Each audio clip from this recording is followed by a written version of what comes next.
Foluso, welcome back to Hangout Cafe. I'm so happy to be back. Thank you for having me. And hello, everyone. Good morning, good afternoon, depending on where in the world you are. Good morning, good afternoon. Well, yes, Foluso, thank you so much. I was just saying before you came on that I think you were the second guest barrister to come on after Sister Abby. And Can you imagine? Yeah. That was in 2020, right? 20, yes. 3 years ago.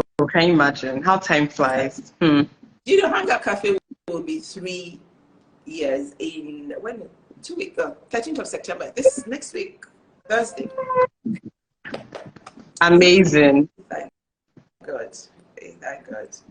But yes, Foluso, I know you have your fans on. You have those who love you on. But for those who don't know who Foluso Gbadamosi is, could you please tell them a little bit about you, what you do? Okay, all right. So hello again, everyone. Good morning, good afternoon, good evening, actually, because I guess some people might be joining from further places. So my name is Foluso Gbadamosi, and I do a bunch of different things. So my 9 to 5 is I run an amazing organization called Junior Achievement Nigeria. Outside of that, I sit on the board of a few companies. I'm also an author. I have 2 lovely children and a lovely husband. And yeah, let me just put it like that for now. Okay. Oh, and I'm sorry, how could I have forgotten? I'm a Gallup Certified Strengths Coach. Yes. So I also do a lot of strengths coaching for people. Yes, that's me in a nutshell. In a very nutshell, very small nutshell. And you are also an author. Have you forgotten? I am. Her first book was written, I think, was it 2020? Yes, so my first book was written in 2020. It's called Dream on Dreamer, and it's a book about night dreams. So it's not like a book about dreams like vision. It's like night dreams, So you go to sleep and like Joseph, you have a lot of dreams. That's what that one is. It's a completely Christian book. My second book is called Unleash Your Superpowers, and it is a book all about discovering, all about discovering the power of your talent. And that is my newest book. It was released last year, December, just a few months ago. Great. Okay, thank you, Felicia. And a lot of what we're going to be talking about today is about, her book is called Unleash Your Superpowers.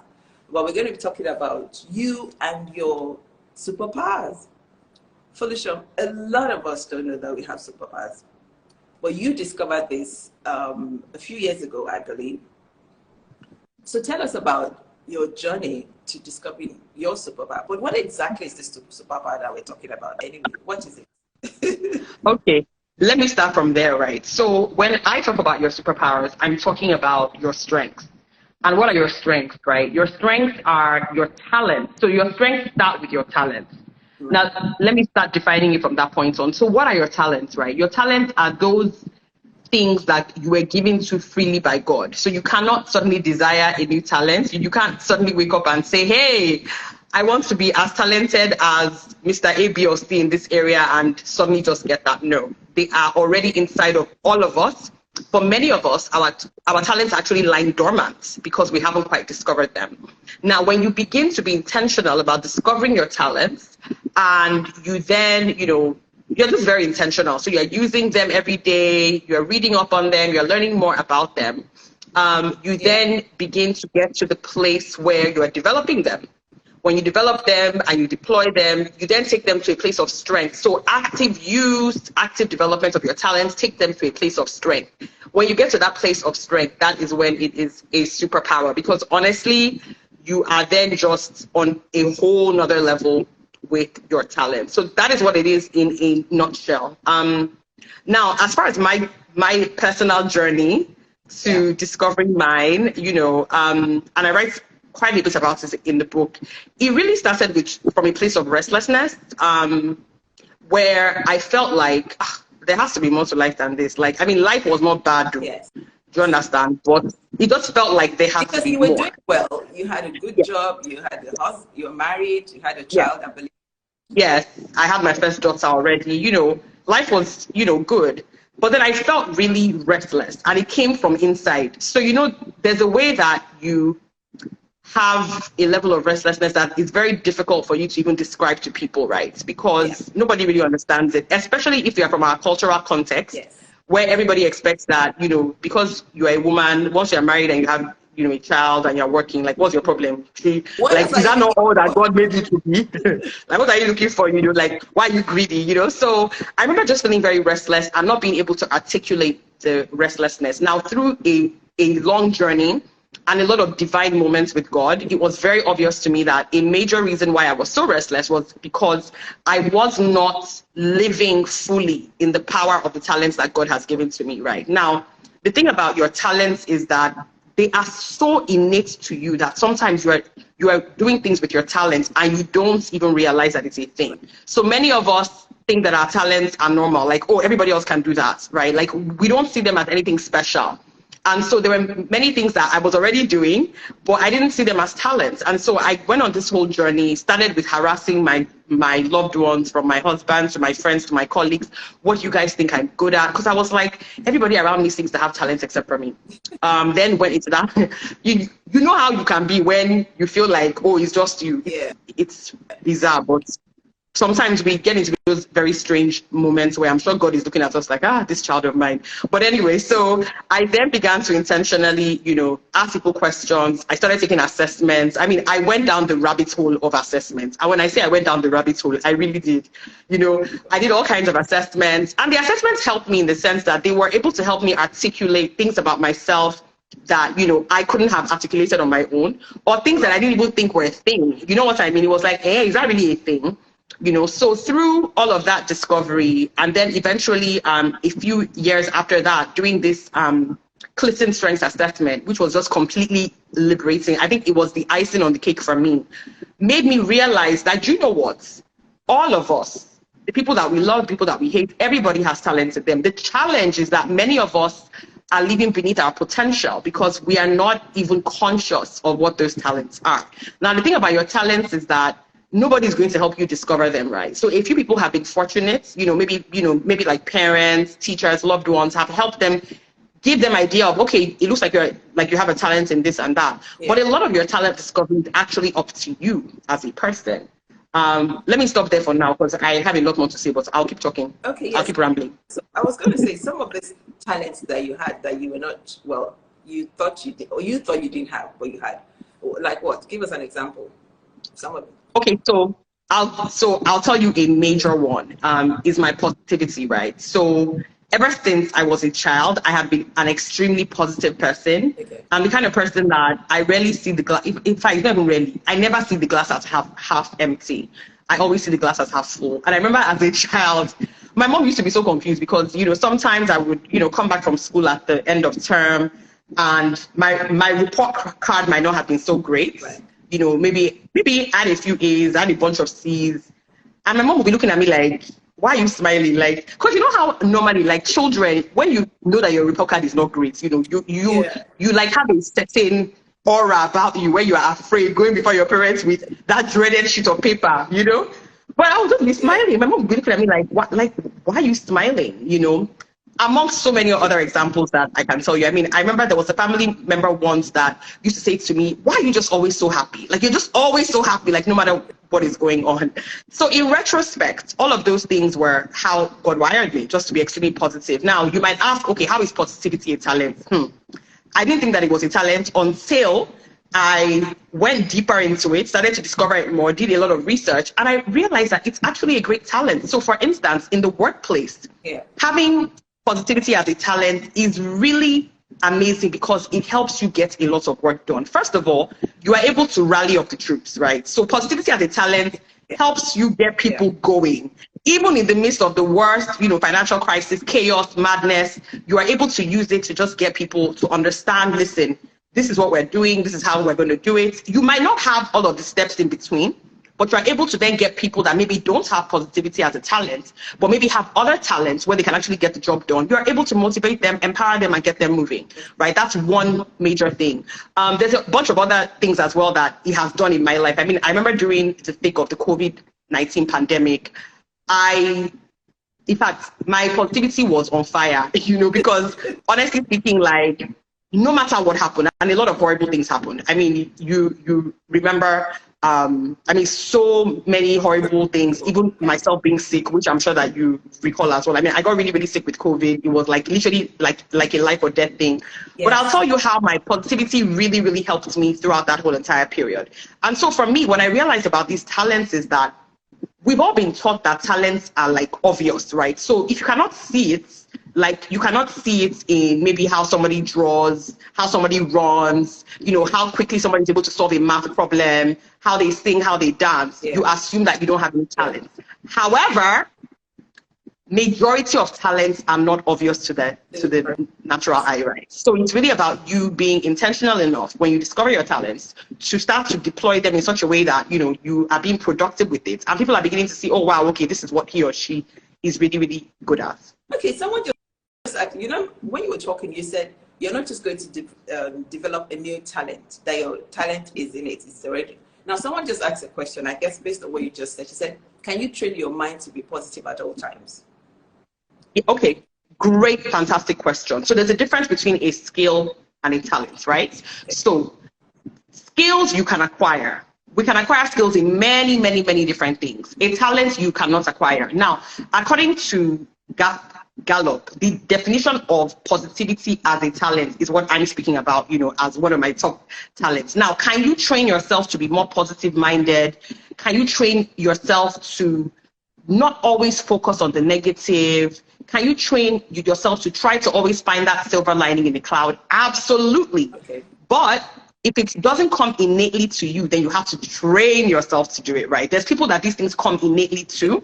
And even without training, they just always see things that way. So the only word of caution that I would give is that you should always know the difference between what is innately yours and what isn't. Because when you see somebody who is doing it from an innate perspective, you might actually beef them. Like, how come this person just always... So let me give you an example, right? So according to Gallup, there's 4 domains through which all of us lead, right? So there's relationship building, there's executing, there's influencing, and there's strategic thinking, right? Now, people that lead from strategic thinking are usually people who they are thinkers, right?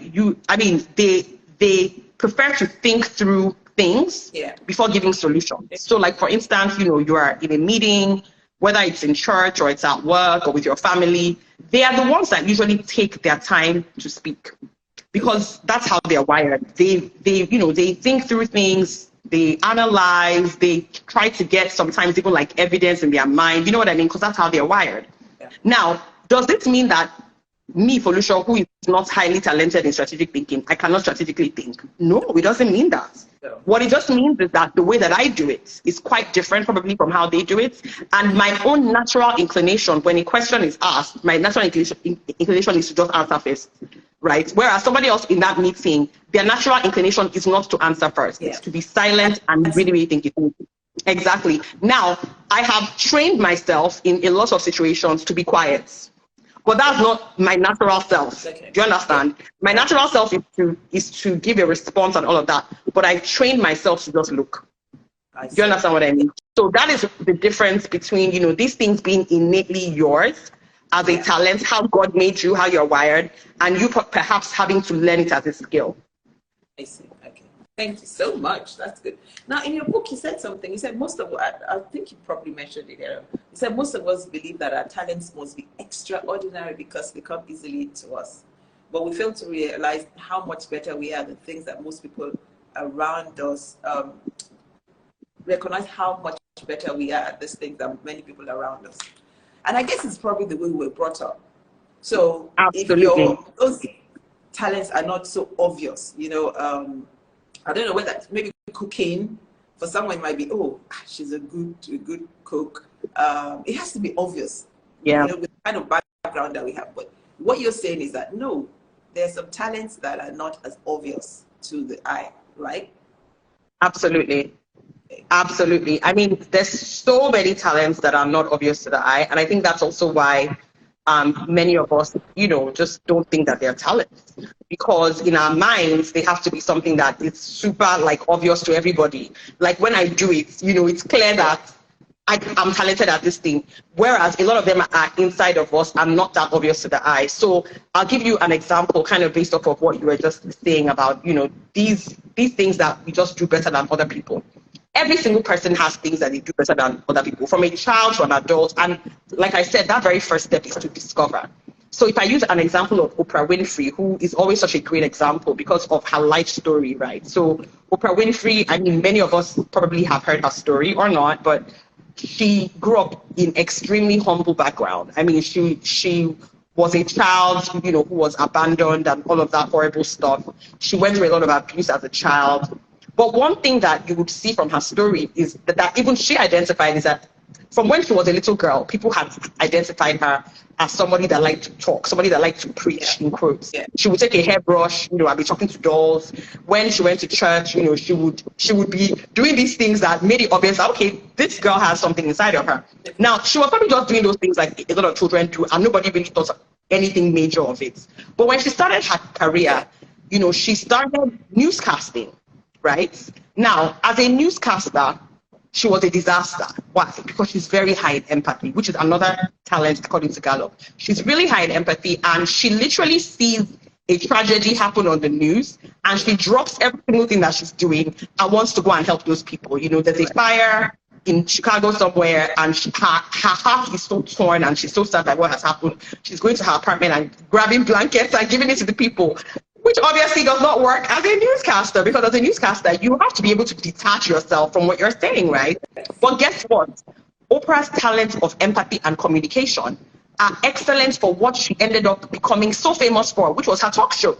Because if you sit on Oprah's chair, the things that people revealed on her chair are things that they probably would not reveal in other places. I mean, she knew how to get stories out of people. She knew how to ask the right questions. She knew how to make people share in a way that was so compelling, in a way that transformed the lives of so many people all over the world, right? And so that goes to one of those points about talents that are not so obvious, like empathy is not obvious as a talent. In fact, many people hate empathy as a talent because they feel like, it stresses them out.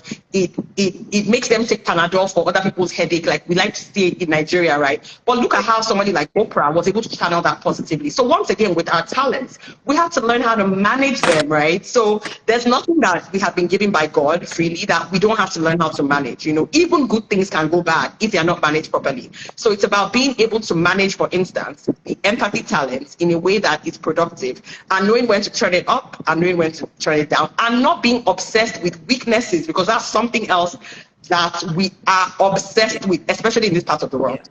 Yeah, I think you're right. We focus more on our weaknesses than our strengths. That's the truth. So what you're saying, we have to flip it, and we should focus more on our strengths than our weaknesses.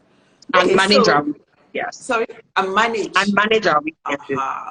Okay, we have to learn how to manage it. We're going to get to that. So, Foluso, for someone who says, I don't even know what my strengths are, how do we identify our unique strengths and the superpowers that you're talking about? How do we identify them? Okay, so that's a great question, and I would ask you to start by doing some of the things that I did when I was trying to figure mine out. I think one of the easiest ways, two things. One, ask people around you to just tell you two things or three things that you think that you're really good at. Just three things, anything at all. It can be you're good at organizing, you're good at driving conversation, you're good at putting things together, you are good at supporting people, or maybe things like, you are that friend that whenever anything is going on with me, I can count on you, things like that. They should just tell you three. Second of all is ask yourself, just reflect back on your years of living. What are those things that people have always asked you to do for them? Right. What are those things that people are just always asking you to do for them? And it's something that maybe they've been asking you since you were younger and you never took it seriously. But now you want to really think about what your talents might be. Ask yourself, sorry, I have a third one actually. I know I said two, but third of all is one of my favorites, which is your energizers and your drainers. So let me break it to you this way. So what drains you? Okay, yeah. Exactly. So your talents will always energize you. Right. Your weaknesses will drain you, right? So it's like your strengths versus your weaknesses. So your strengths are going to energize you and give you strength, give you life, give you vitality. Your weaknesses are going to drain you. Some people even get sick. I mean, I've come across people that have actually ended up sick, working a job that they were using weaknesses to work in every single day as opposed to their actual strengths. Now, what you need to do every day for like a week, just as an exercise, is take a sheet of paper and draw a line in the middle. On one side, write energizers. On the other side, write drainers. And start thinking about every single thing that you do in the course of the day. Think about the things that you were just in the zone when you were doing them. Maybe you were even tired, but when you started doing it, it just gave you energy. Put them under energizers. Right. And then think about all the things that you did that day that sucked life out of you in one way or the other, and put them under drainers. By the time you do that one, and the first two I mentioned, you will begin to see patterns in what your talents are. And you also begin to see patterns in the things that give you energy on a daily basis, such that you know how to manage your day better. Right, okay. Okay, great. Okay. Before we go on, I just remembered something, Foluso. So we're going to give away Foluso's book later on. But you guys have to listen to everything she's saying, because the question is going to be based on something that she said during the session. So we're going to give away her book. Great. Okay. Foluso, there was also something you said in your book that I thought, You said some of the questions you ask yourself to identify your potential superpowers, what they're not, and to narrow your talents down are what task really gets easier no matter how many times you've done them. What task provoke anxiety in you? What task make you feel inadequate? Now, when I saw that, Foluso, I said to myself, every time I have to speak in public, every time I do Hangout Cafe, I get, oh God, why am I doing this? Does that mean that I shouldn't be doing this? Is that what you're saying? No, not at all. Okay. Because you have a clear reason why you're doing what you're doing. So let me break that down further for you. So you come on Hangout Cafe and you interview different people, and it's different topics, and Hangout Cafe has a clear mission that you are obviously trying to achieve, which is very much tied with your personal values and all of that good stuff, right? And so Hangout Cafe is like, it's a clear cause. It's like a movement, it's clear. Now, let's say that you were asked to come and speak every week on different topics in different places. That would drain you. Do you understand? Because you're not somebody who is naturally inclined that way. However, you have something called the Hangout Cafe, which is obviously something that you're trying to inspire people with, empower people with, help people transform their lives, give people knowledge and information. Yeah. And so you coming before the show and feeling a bit of dread, it's natural, I always say to my daughter, who seems to think that people that speak publicly are never afraid. I always tell her, I'm like, everybody's afraid before they go and speak. I don't care how, perfect they are. In fact, if you read up on many people who you love to hear talk, they'll tell you how they, like they have butterflies in their tummy. Yeah. But the moment you get there, you're good. I mean, I see you at Hangout Cafe. Maybe you had a bit of butterflies before, but once you are in the zone, you're good, right? So you actually get energized by it. Now, I think that if you were in front of a large audience every week speaking, I think that would drain you. That would definitely drain me. Exactly. Even preachers that have to preach every Sunday, I don't know how they do it. That would definitely drain me. Okay. Exactly. So for those, some of the questions you ask yourself, let me read it again for those, even though everybody should get the book. I'll just say, they should go and buy the book. Yes, I should say it. Okay, I will say it again. They should go and buy the book. No, read them, it's fine. It's just from one chapter. There are several chapters, so It's good.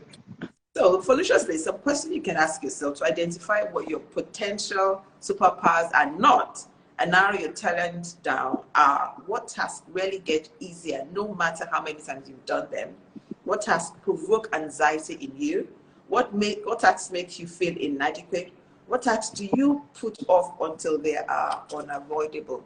So ask yourself those questions. I have some tasks like that. That's why I'm laughing. You have what? They're always on my to-do list. No, I'm just laughing because I've got tasks like that that are like always on my to-do list, and I keep deferring them to like the week after or the day after, because honestly, it's me operating in my weaknesses when I try to get those tasks done. Oh my. Okay, and folks, if you have questions for Foluso, please put them in the question box or in the comment box, but preferably in the question box so that we can easily pick them up for her to answer. Right, okay, so how can I leverage my strength to achieve my goals and objectives? Any ideas? Oh, I mean, that is a very Hey, deep before you answer that, question. Felicia, sorry. You know, the first question was, how can I identify my unique strengths and superpowers? And you answered that. Would you also encourage people to take those the test that you did, Oh, assessment yes. test? Okay. Oh, yes, absolutely. Absolutely, yes. So you can take any of the assessments. So you can take the Myers-Briggs, which is free. You can do the 4 temperament test, which is also free. And you can also do the Clifton Strengths Assessment. So the Clifton Strengths Assessment is my favorite of them all. It's a paid assessment. So you can do all of them. And yes, Mrs. Dobbs, the book is available on Kindle. So the book is available on Kindle. It's available on iBooks. It's available in stores as well. So yeah, it's available everywhere. Yeah. Okay. So now the question, how can I leverage my strengths to achieve my goals and objectives? So, you know, that is a difficult question because I don't have like a clear example, right? But what I would say to that is that there's no perfect combination of strengths or talents. You know, there's no perfect personality. There's no perfect gifts. Everybody has what they need to do what God has sent them here to do, right? And so for me, this is more about creating a culture of strengths awareness and weakness management, and not obsessions with how my strengths, I don't like them, or how, let me try to turn my weaknesses into a strength, right? So you cannot turn your weakness into a strength. You can manage your weaknesses, and there are many ways that, you know, that we do that. So now to the question, there's no set of goals that you need to achieve that if you look at your list of talents, your personality, how you're wired, and you're able to manage yourself accordingly, that you cannot achieve.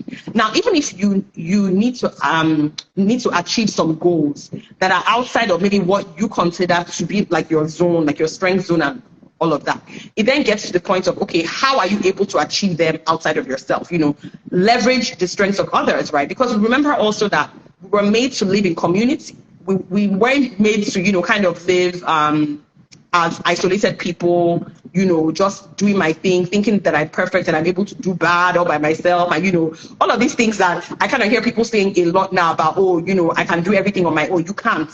You absolutely cannot. There's no perfect person. There's no body that was made with all the gifts, strengths, and talents in the world, you know, for excelling. We need to leverage skills and talents of others. And that's why you would even notice that even great people that start organizations, right, who maybe they had a great idea, they had great vision. Many of them, you don't see them running those organizations on a day-to-day basis. You'll notice that some of them go and hire like a chief operating officer, you know, or somebody to help them run different things in different departments, because they realize that they can't do that. So you cannot be the visionary, be the CFO, be the head of HR and admin, equally be the one that is managing marketing and communications and just doing everything. You can't, you understand? Because they need different skills, they need different talents, right? And so the beauty of this is all of us finding, whether it's jobs, volunteer opportunities, situations that speak more to our talent, so that when we are working in those areas, we are in our zone. So you know what? It looks like you have expo. It just looks like, how come she's doing so well? How come she's shining? It is because you are in your zone. Now, the moment you attempt to work outside of your zone, that is when issues come. And so for me, for the areas that I'm not in my zone, it's leveraging the talents of people around me. And honestly, that is literally something that once you can master that, your life is going to be so much easier. Figuring out how to leverage talents of people around you and kind of knowing who to call when you need what, whether it's in the workplace, in your personal life, and so on. Yeah. Okay, so give us an example of how a weakness that you have personally that you've been able to manage. Oh, but I have so many. Which one should I do? Let me give me. Oh yeah, I mean, I can tell you a few, but because of time, obviously, I'll try to limit it. So let me start with this one. So I hate admin. I hate admin with all my heart. I hate having to do anything that is like administrative work. And let me use my 9 to 5 as an example. Out of maybe my whole entire job description, maybe there's like 15% of admin stuff that I have to do, like total. Okay. Now, how do I manage that? First of all, there are people within my organization who love admin, you know, who don't mind doing it. And that's great. That helps me a lot. If there's admin stuff that I can outsource to them, I do it very easily. I don't even blink, because guess what? I'm one of those people that I have no apologies and I have no shame for the things that I don't know how to do well. I'm like, listen, I can't do that. Forget it. Not me, not Foluso. Go and find somebody else, because I can't. You know, I don't think that that any of us was created to be all things to all people, like firewood jollof rice, as I love to say. So I'm very, very happy, excuse me, to let people know that, you know what, I'm not good at this. Do you mind helping me, please? In fact, the other day at work, we were in a meeting, and I remember saying to them, this is something that I have no expertise in. I'm not even good at it at all. So please, can those that know how to do it, can you please take it over and do it? That's one. Second of all, is when I do have to do a little bit of admin, because guess what, life is not perfect, right? We're definitely going to have to do some things that we don't love to do. You know, because hello, we're living in the real world. What I do is I figured out a way to master it, and I'm still work in progress. So I do the things that energize me, let's say for like 2 hours. And then I can spend 30 minutes or 1 hour doing that thing I know drains me, knowing that I've gotten energy from the things that energize me. When you do this energizers and drainers exercise, you will be shocked as to how much energy you get from really doing the things that you are doing in your zone, and how much energy you can then use towards the things that you really don't like doing. Yeah. That's a great idea. That is a great idea. Okay, great. Okay, there's a question. Let me, before we go on. Once you identify your talent, what should be the next line of action? Beautiful question. So in the book, which you should get, there's 4 stages, right? So the first one is for you to discover your talents, right? So you have to discover them. And like I said, some people have been fortunate enough that, you know, maybe throughout the course of their lives, they've encountered people that have pointed them in direction of their talents. Many people have not. So you need to discover what they are. And you don't have one talent, you have multiple. let me also add that.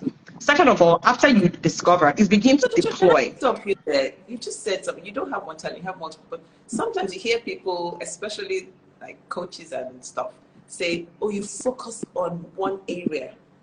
But you're saying that's not a talent, that's an area. So your talents, you use them to achieve things in that area. Do you understand?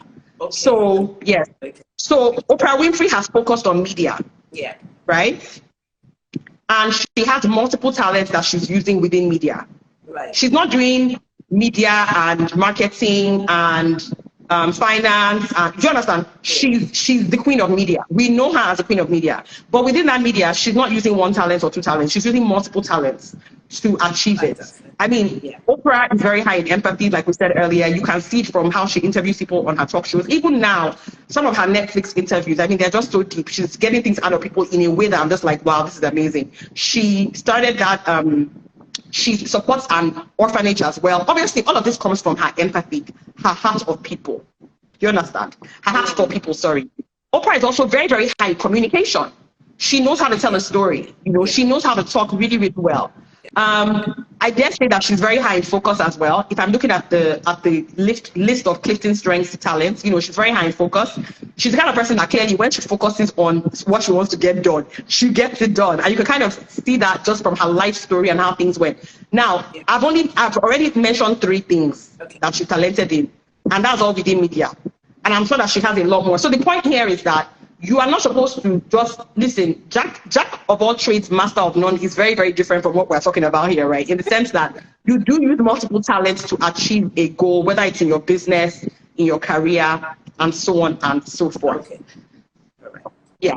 Okay. So the first stage, like I said, is discover, right? Which is what the question already pointed to. So you have to discover them. Yes. And honestly, we're all big boys and big girls here.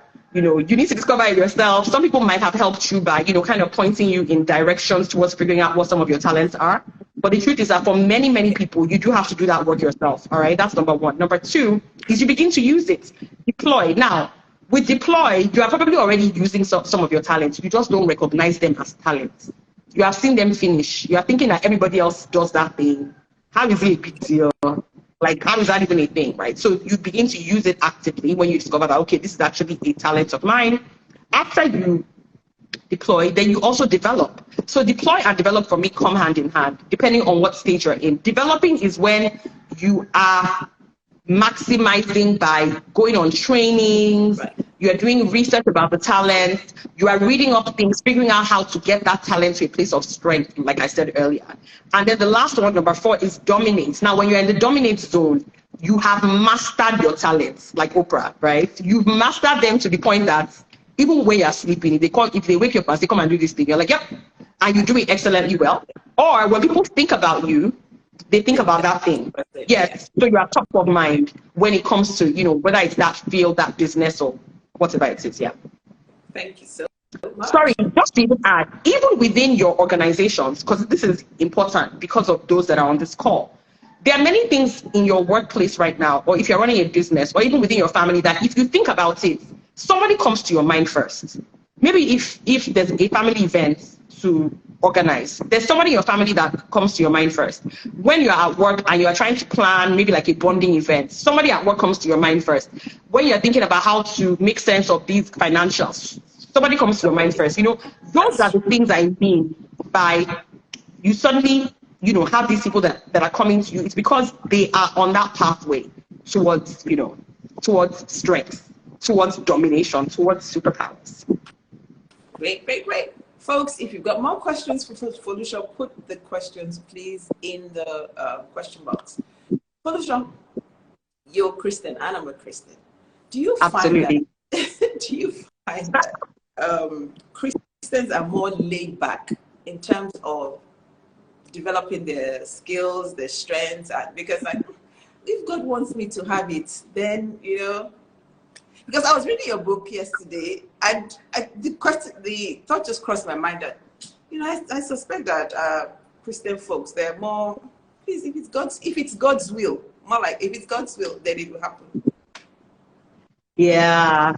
So, the parable of the talents in the Bible, for me, is a clear indication that we are more laid back, and God wants us to wake up. Because if you read the parable of the talents, it's such a clear like case study for this whole entire discussion. And different people look at that parable in different ways. Some people look at the talents as money. Some people look at it as your actual gifts and the things that God has deposited within you, which can actually be seen as money, value, and all of that as well. Values, all of that, right? Honestly speaking, I agree with you, and I think that's why that parable is so loud in the Bible. Because what that parable is telling us is that everybody has something. Yep. Everybody has something. And you would notice in that parable that there was no necessarily hand-holding of trying to help you figure out what those things were. It was literally a God gave to each person, or each person was given by the master a certain number. Yeah. Different numbers, right? Yeah. And it was then up to you what you did with it. Yep. So it's up to you, and it's up to me. It's up to all of us what we do with our talents. God gave them to us, expecting that we're going to create some sort of value, some sort of impact. We're going to transform the world around us. And when I say the world around us, don't be always thinking about big. Even on your street, your community, your family, your office. Yeah. You know what I mean? Your group in church.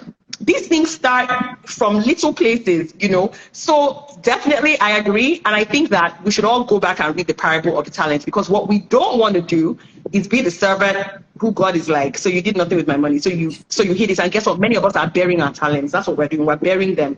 Because first of all, we're coveting other people's talents because you don't like it, or you don't even recognize that it even exists, and God has already given it to you. Yeah. And I love this Miles Monroe quote that says, the graveyard is the richest place because in the world are buried there. Buried.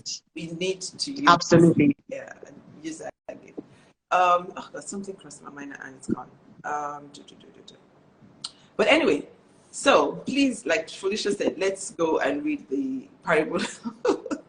Read the parable of the talents. Yes, let's read the parable of the talents. Let it be a reminder for you to actively pursue that which God has given unto you. Yes. And okay, I think I remember now. It was about gosh, I'm having a senior citizen moment now. It's gone. Okay, let's continue with the next question. I'll get back to it. Let me see. Can you tell us more about Junior Achievement Nigeria? Can Nigerian children who are based abroad be part of this? Oh, Junior Achievement Nigeria is part of the world's largest NGO, which is Junior Achievement Worldwide. We are in over 120 countries all over the world. And in Nigeria, what we do is that we run programs that empower the Nigerian youth.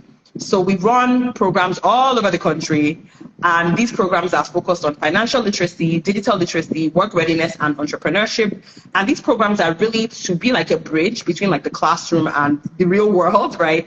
Helping them develop the skills and things that they need in order to succeed in a global economy. Now to the somebody said two beautiful bespectacled ladies. Sorry, I couldn't help but laugh. Thank you. Real spectacles.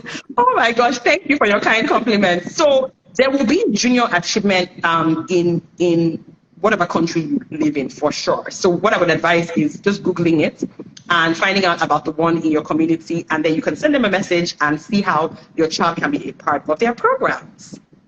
Okay, thank you. Oh yes, I remember what I was going to say now, Felicia. It was when you were talking about not looking to do the big things. You know, what's her name? Mother Teresa said that don't look at feeding 1,000 people. Just start with one person. Start with probably one. Probably the person nearest to you. But we're always looking at, oh, I want to have this big conference. I want to have this feed 1,000 people. Start with one, and then gradually. Absolutely. And you know something else is that you never know if that only one that you fed is the one that's now going to go and feed 1,000 or 10,000, right? Because it might not be you. It might not be you. And the thing also is that you have to understand that all of these talents were not given to you just for you to be like hyping yourself, you know, or to make you a big boy or a big girl and all of that. You know, a lot of these things have been given onto us to also unlock potential in other people. And I find that we often over-fixate on, oh, I want to impact 1 million. You can impact 1 million, but impact the 1 or the 2 first, because you never know how far their impact will get. It's like a chain reaction, right? So it's really, really about us just focusing on what it is that we can do. And like somebody said in the chat box, start from wherever you are. Yeah. Okay, let's talk about how you link your discovering your talent or strength to purpose. Yeah. So many people are actually tired of hearing purpose discussions, apparently. Apparently, that's what I saw online the other day. But you know, online, who knows if it's true or not. So listen, ultimately, all of the things that God has deposited in you, your talents, your personality type, your values, all of it is part of your purpose, right? All of it is essentially like your purpose is like a huge gift. Like just think about a gift that you are unwrapping. Within that gift lies many, many, many different things. And all those things come together to make the reason why God made you. Because what is purpose? It is the reason why you're here. It's the reason why God made you. Now remember that God is not a wicked father. Even if you thought that he was wicked, please, it's Easter weekend. Remember that he's not a wicked father. He sent his son to die for you. So he will not give you a purpose that is completely opposite of your nature. Because he also gave you that nature. Yeah. He gave you that personality type for a reason. Whether you are introverted, extroverted, you're an ambivert, every single thing that God gave you was a reason. Those values that you have, those things that make your heart tick, that make you excited, he gave them to you for a reason, right? Those things are not random. So you have to realize that all these things come together to make up why and the reason that God sent you here. So you have to spend time discovering in order for you to actually get to the ultimate, you know, goal, which is really obviously to discover your purpose and impact the world the way that God has asked you to. Wow, thank you. Whoa, okay. And let me see, is there another question? Let's see. Looking for questions. Folks, more questions for Foluso. Please. Yesterday, I think I was on the internet, and I think it was John Maxwell. He had this thing. When I saw it, I thought, oh, we're going to be talking about strength. He said, good communicators lead with their strength. I watched that this morning, and I loved it. I did. I love that video. I thought, wow. Now, he said the 4 natural strengths are health, humor, heart, and hope. Can you help us talk about that a bit? So, you know, when he spoke about that thing, I loved it because I think that it's a very nice way to figure out how you communicate, because all of us also, you know, we all communicate in different ways. And I think his whole point was figuring out your own natural way of communicating so that you can be more impactful when you do communicate, because communication can be really, really hard. you know, especially because communication is two ways. It's not just you saying what you're saying, but it's also the other person comprehending what you're saying. So for me, it was just so good. And you guys should actually check it out on YouTube. It's like a 3-minute short clip. It's John Maxwell speaking about our strength in communication. And so help is, you know, you being able, so how do you want to reach the audience? Do you want to reach them as somebody that's trying to help them? Yeah. As somebody that's trying to make them laugh? As somebody that is trying to connect with their hearts, you know, or somebody that is trying to give them hope, you know? And when you discover that, it makes it a lot easier for you to figure out how to communicate with the audience, you know? So for me as a person, I mean, I love to reach people with humor because I'm very positive and I like to laugh. I like to crack jokes. I also love to reach people with hope, which is just making them feel like, you know what, life is not all that bad, you know? Remember I said earlier that my number one talent is positivity, right? Yeah. And I always see the glass as half full. And so what he was then saying was being able to share stories and perspective from the perspective that you would like for it to be. Yeah. But I think for me, ultimately, what he was saying all ties into what we've been speaking about, you know, for almost an hour now, which is really discovering yourself and being true to yourself. You know, one of my favorite quotes is, "To thyself be true." See, when you are true to yourself, your life is so much easier. If somebody is even jabbing you, throwing shade at you, you know, telling you, oh, you're not so good at this, you don't even feel bad about it because you're not. You understand? Like, you're not making excuses, but you have also embraced who you are. You know what to work on. You know what to do and what not to do. You know what you should be spending your energy and your time on. Because another thing that's also very important for us as believers is realizing that the days are numbered. We don't have an infinity number of days on this earth. And when God has given all of us talents, he's given us those talents to maximize within that space of time that he has given to us. So if we spend all our time doing the things that drain us, doing the things that are not within our values, doing the things that are complete opposite of our nature, how are we actually multiplying our talents in that way, right? So it's really about us living with intention and realizing that there's nothing that God gave you that is an accident. Every single thing that he puts inside of you is for a reason, and you have a limited amount of time. It's not for you to be fearful, right? It's for you to be honest with yourself about what you're doing every single day with your time. You know, Foluso, when I was reading your book, I realized that a lot of the things you're talking about was about being intentional. And I don't think we do that a lot, you know, be intentional about Absolutely. your job, your career, your business, and everything else. But I also think that as a people, we need a change of mindset. Because like you said, everyone wants to be like the next person. I mean, I see it in a lot of ways. I see it in designs. I see it in the way people speak. I see it when he's a motivational speaker and now, you know. But we need a complete, I think the Bible puts it this way, a renewing of our minds. You know, not to be so well, like it says in, I think it's the Message translation, not to be so well adjusted to the culture of this world. To the world, absolutely. Yeah. But we need to go back to the drawing board and say, okay, God, what are the gifts? What are the talents? What are the things that I have? And you gave us steps, the practical steps. Ask people, you know, what am I good at? What are the things that I do effortlessly? And also do the test if possible. So yeah, we really need. And also paying attention daily to your energizers and drainers. I feel like it's a very, like, you know, it's very practical, right? You know, I'll give you an example of something that happened to me maybe like last month. There was a day last month where I was really drained. And I was like, why am I so drained? You know, like, this is weird. You know, like, I was tired and I hadn't really done much. Okay. So, you know, when you are drained, you know that it doesn't make sense when you haven't really done much and you're so tired. It's a clear identification of the fact that something else is draining you, you know. And so that day, you know, I did this exercise and I like to do it often, right? And I wrote down every single thing I did that day and I put E and D next to them, and it was clear what had drained me.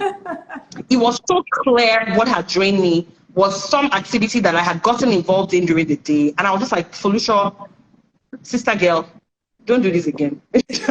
You know, like, do not do this again. Like, this is not okay. Because I was so drained. I felt horrible. And, you know, I need people that I coach who every day they are drained, Mrs. A, every single day.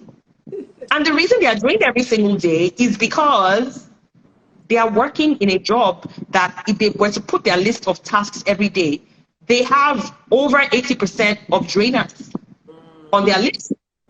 that is no way to steward the time that God has given any of us, or steward the talent. Because remember that we're also stewards, right? If you are in situations every day that you are spending 70 to 80% on the things that are opposite of you, against your nature, draining you, stressing you, problem, every single day, Houston, you have a serious problem. And you need to go back to the drawing board. You need to have a conversation with yourself, very honest conversation. Because I've actually seen people that have had to leave their jobs. They've had to leave scenarios, leave relationships, because it was doing nothing for their lives. And they were actually getting sick, because this also translates to your health ultimately, right? Because guess what? There's no way that you're doing things that drain you every single day forever and you don't get sick. It's not possible. It will, yeah. It will affect you, yeah. Definitely. Okay, there's another question. Thank you so much for all the lovely comments. Hi, Wonu. Hi, Moji. Hi, Faye. Hi, everyone. Someone is asking, she said, we don't mind beauty and skincare tips from you ladies, please. What did they say? Skin tips? Asking for, let me see, beauty and skincare tips. You will never, you see, the day you see me giving beauty or skincare tips, like officially, just know that there's something wrong with me. Oh that's just the opposite of every single thing that I am. We thank Jesus. Like I always say, just drink water and mind your business. How's that? I was going to say drink water. That's what actually prompted my mind. Just drink water and mind your business. And use eye cream. Actually, I've been telling everybody, use eye cream so that when you are Mrs. A's age, you are looking. I mean, just look at this lady. Me and her look like age mates. And we are years apart. We are age mates now. Don't tell me we're age mates. We are not age mates, please. None of my children is close to marriage. You are almost a grandmother. Please, we're not age mates. What's the matter with you now? Now everybody will start trying to guess my age. Mind yourself. You are the one that posted your daughter's very beautiful wedding. So we already know that we are not your mates. You are our senior. Our big mommy, as they like to say in Nigeria. 16 for all you know. You did not get married at 16. Oh gosh. Okay. So you also run workshops, right? Yes, I do. I have one coming up. I do. Yes, I definitely will have one coming up in May. Just follow me on Instagram, Foluso G. I will be posting about it there. And you can join one of our strength workshops. This workshop, yeah. Yes, so the workshops are also a great way for you to discover your talents, because what it actually is a talent discovery workshop, and we do the assessment and we go deeper into the assessment, helping you figure out different ways that you can use your talents to achieve success in different areas of your life. The next one will be in May. Watch out on my Instagram page. I'll be making a post on that very, very soon. Exactly. Sorry, I have to go off point. Wonu, thank you. She's ageless. She's ageless. Nothing that me and her. Can you just imagine? Okay. Time to do the giveaway now. Who wants Foluso's book? Giveaway time. Okay, people. Yep. So, your unleash your superpowers. Discover the power of your talents. You need to get this. Great. You need to get this. Get the book. It's on Amazon all over the world. It's on Roving Heights in Nigeria. And just Google it and you would find it. Unleash Your Superpowers by Foluso, not with an H. Foluso with no H. Gbadamosi. Okay, so giveaway time. Who can tell us the fourth stage in talent discovery that I spoke about? So I spoke about 4 different things, the different stages. The first one was discover. The second one was deploy. Who can tell us the fourth one? Let's see. Everybody is saying yes. Please answer the question. Who is going to answer? Fastest fingers first. Fastest fingers first. Let's see. Let us see. Let us see. Yay! Ep3 is the winner. Ep3, you were quick. Ep3 is the winner. Sorry, Josh. Sorry, guys. Sign this for Ep3. Yes, I'm happy to sign it for.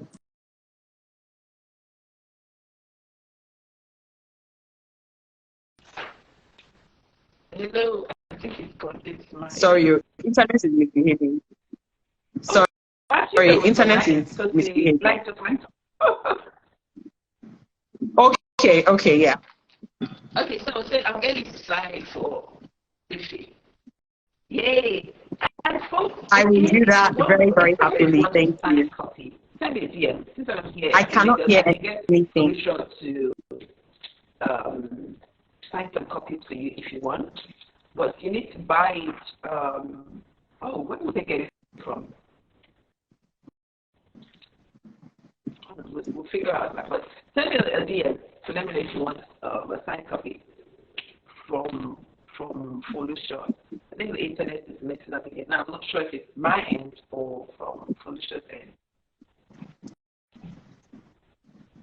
Can you hear me, Foluso?